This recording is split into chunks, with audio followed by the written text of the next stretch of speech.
रविवार का दिन था। छोटू दादा और लंबू फसल बेच के शहर से गांव की तरफ लौट रहे थे। आय लंबू, आपकी फसल का दाम तो बहुत अच्छा न मिल गया है। हाँ छोटू दादा, चलिए ना, आज पार्टी किया जाएगा। लेकिन अचानक डाकू गब्बर और उसके साथी छोटू और लंबू का पीछा करने लगते हैं। अरे ओ कालिया, चलो लूट लो इनको, देखो बच के जाने न पाए। आय लंबू, कि ट्रैक्टर को और तेज भगाओ, नहीं तो सब पैसा लुट जाएगा। भागते भागते लंबू ट्रैक्टर को जंगल की तरफ मोड़ देता है। जंगल में आगे बढ़ने पर अचानक उन्हें अपने सामने एक जादुई दीवार दिखाई देती है। अबे लंबू, सामने दीवार है, ट्रैक्टर धीमा करो। लंबू ट्रैक्टर को रोकने की कोशिश करता है, लेकिन तेज गति के कारण उनका ट्रैक्टर एक पत्थर से टकरा जाता है।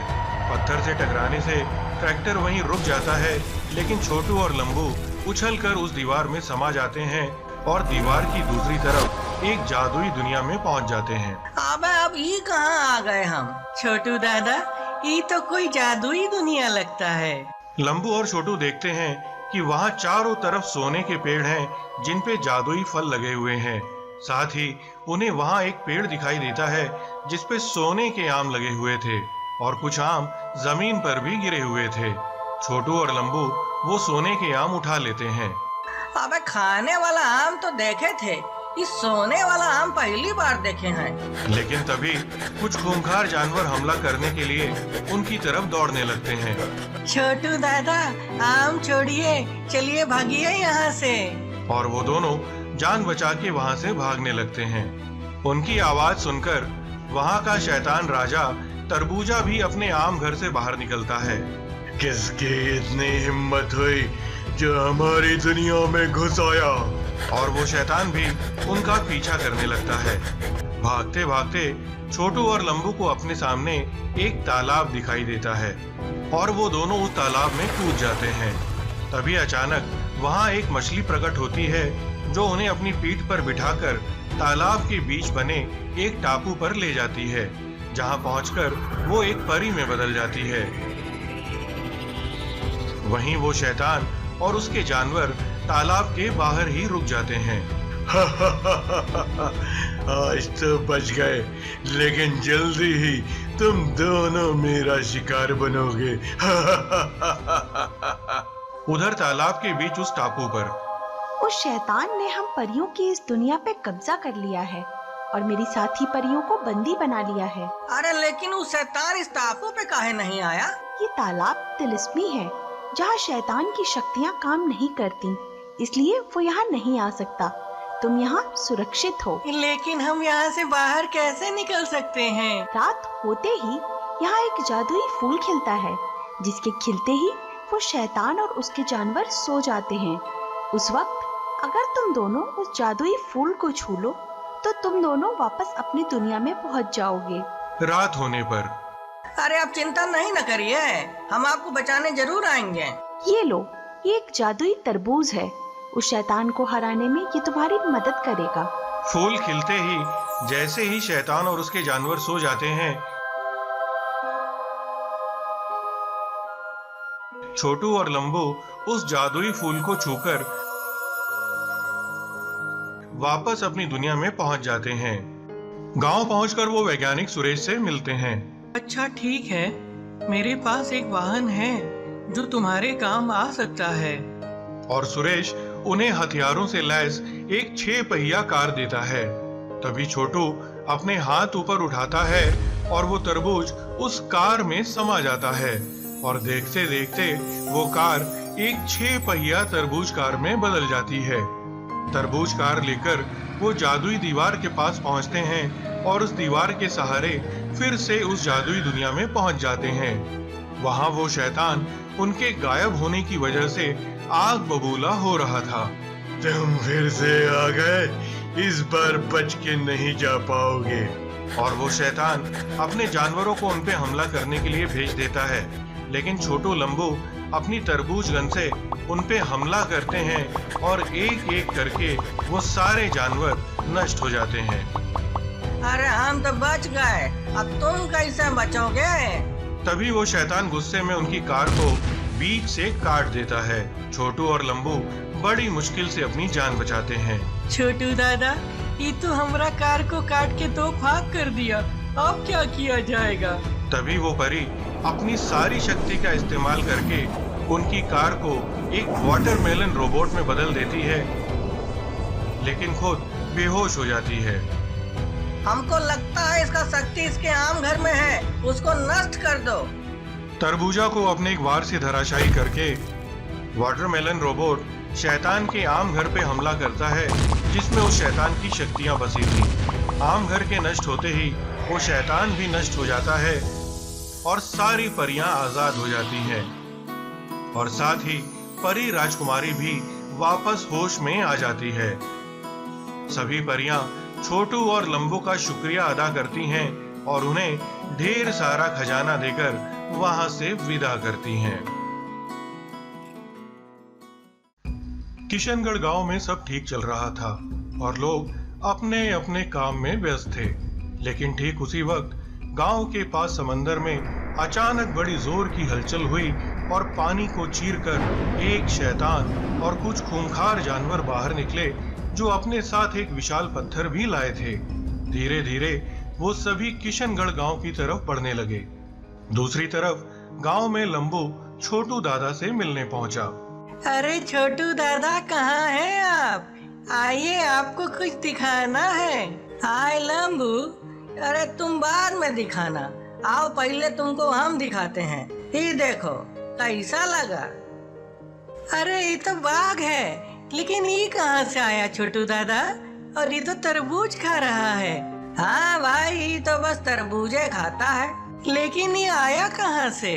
अरे पता नहीं, कल रात में घंटी वाले बाबा आए थे, बोले कि बाघ को अपने पास रखो और इसका खूब सेवा करो, और गांव में जब कोई मुसीबत आए तो इसको हमारे पास लेके आना।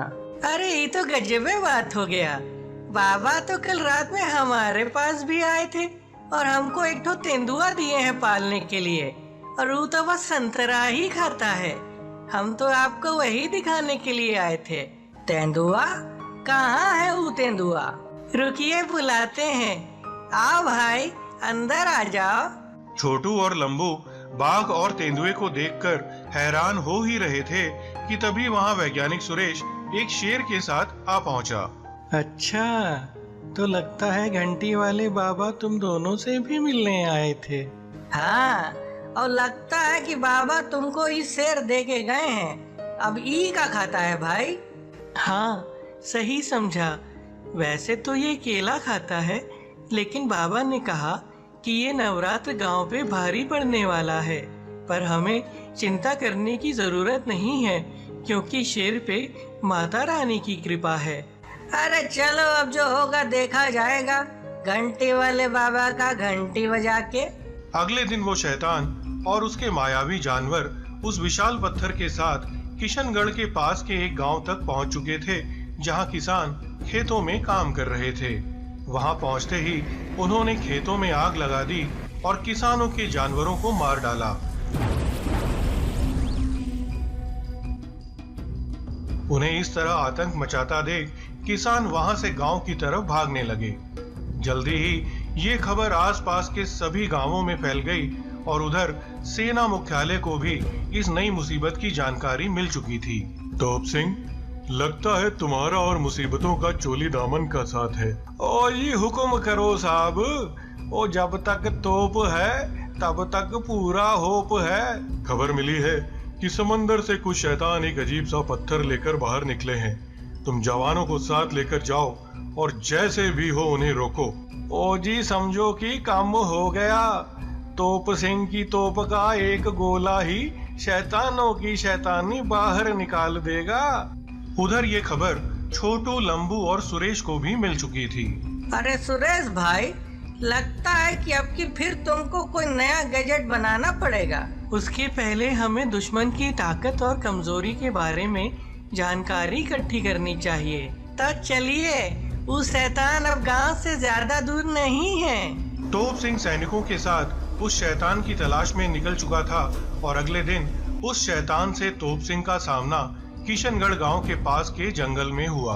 अच्छा, तो यही है वो शैतान। ओ जवानों, इसमें गोले दाग के इतने छेद करो कि ये कंफ्यूज हो जाए कि सांस कहां से ले, और बाकी तो तुम्हें पता ही है। लेकिन इसके पहले कि वो कोई गोला बारूद दगा पाते, शैतान ने अपने हाथ ऊपर उठाए और वो विशाल पत्थर अचानक जगमगाने लगा और मेटल की बनी उनकी सभी गाड़ियां और हथियार उस पत्थर की तरफ खिंचकर उसमें समाने लगे। तोप सिंह और सैनिकों ने बड़ी मुश्किल से कूदकर अपनी जान बचाई।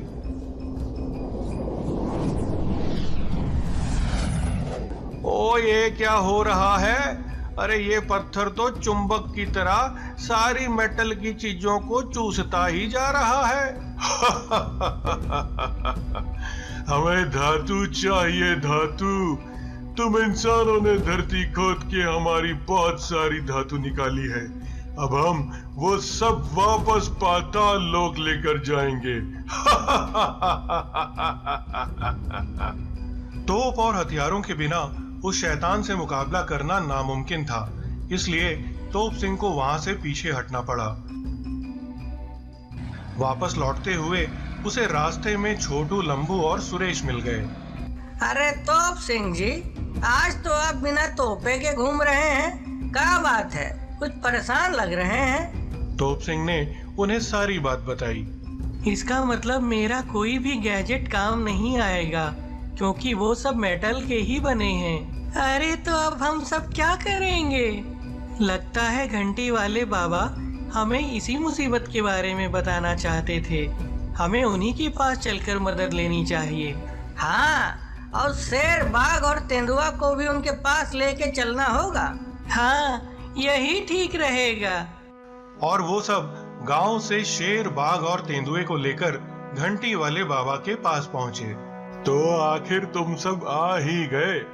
लगता है वो मुसीबत गांव तक आ पहुंची है घंटी बजा के। हाँ बाबा, और इस बार तो मेरे सारे यंत्र भी उसके सामने बेकार हैं। इस मुसीबत को यंत्र नहीं, मंत्र से हराना पड़ेगा। लेकिन चिंता ना करो, सब ठीक हो जाएगा घंटी बजा के। इतना कहकर बाबा अपने हाथ ऊपर उठाते हैं और उनके हाथ में जादुई तरबूज और संतरा प्रकट हो जाते हैं। जैसे ही बाबा तरबूज को बाघ को और संतरे को तेंदुए को खिलाते हैं, वो दोनों एक तरबूज कार और संतरा कार में बदल जाते हैं। अब तरबूज और संतरे की बनी इन कारों को वो शैतानी पत्थर अपनी तरफ खींच नहीं पाएगा। लेकिन बाबा, इस शेर का क्या होगा? इस शेर पे माता रानी की विशेष कृपा है। ये लो, ये एक जादुई केला है। जब कोई रास्ता ना बचे तब ये केला इस शेर को खिला देना, विजय अवश्य होगी घंटी बजा के। अगले दिन रामनवमी थी और वो शैतान गांव के बाहर तक पहुंच चुका था। तभी छोटू और लंबू अपनी तरबूज और संतरा कार लेकर उसके सामने पहुंच जाते हैं। उन दोनों को कारों के साथ वहां देख शैतान ने अपने हाथ ऊपर उठाए और वो पत्थर फिर से जगमगाने लगा। धातु, धातु, अब ये सारी धातु मेरी होगी। लेकिन इस बार वो पत्थर उन कारों को अपनी तरफ नहीं खींच पाया। अबे धातु नहीं, तरबूज और संतरा है, बोलो तो खिलाएं। ये सुन शैतान गुस्से से आग बबूला हो उठा और अपने गुलाम जानवरों को लंबू छोटू पर हमला करने के लिए भेज दिया। उन शैतानों को अपनी तरफ आता देख लंबू छोटू ने अपनी तरबूज और संतरा गन से उन पे हमला बोल दिया। लो, ये खाओ तरबूज और साथ में संतरा भी। जादुई तरबूज और संतरा गोलियों के सामने वो गुलाम जानवर टिक न सके और एक एक करके ढेर हो गए। ये देख शैतान आपे से बाहर हो गया और उसने लंबू और छोटू की तरफ जादुई आग के गोलों से हमला बोल दिया। हमले में दोनों की जादुई कार को बहुत नुकसान हुआ और लंबू छोटू ने बड़ी मुश्किल से कूदकर अपनी जान बचाई। दूर खड़ा सुरेश ये सब देख रहा था। लगता है अब मुझे ही कुछ करना पड़ेगा। और उसने शेर को बाबा का दिया केला खिला दिया। केला खाते ही वो शेर एक विशाल केला रोबोट में बदल गया और शैतान से मुकाबला करने लगा। रोबोट बहुत मजबूती से शैतान से लड़ रहा था, लेकिन उस शैतान की ताकत बिल्कुल भी कम नहीं हो रही थी और वो रोबोट के हर वार के बाद वापस उठ खड़ा होता था। तभी छोटू ने चिल्लाकर कहा, अरे हमको लगता है इसका ताकत उस पत्थर में है, पहले उसको तोड़ो। ये सुनते ही रोबोट ने शैतान पर वार कर उसे गिरा दिया और केला बम फेंककर उस पत्थर को नष्ट कर दिया। पत्थर के नष्ट होते ही वो शैतान कमजोर पड़ गया। रोबोट ने शैतान पर एक आखिरी वार किया और वो शैतान चारों खाने चित्त होकर जान गंवा बैठा। धातु, धातु, ये कहाँ आ गया तू? दूध मांगोगे तो खीर देंगे, लेकिन हमला करोगे तो चीर देंगे। जय माता दी।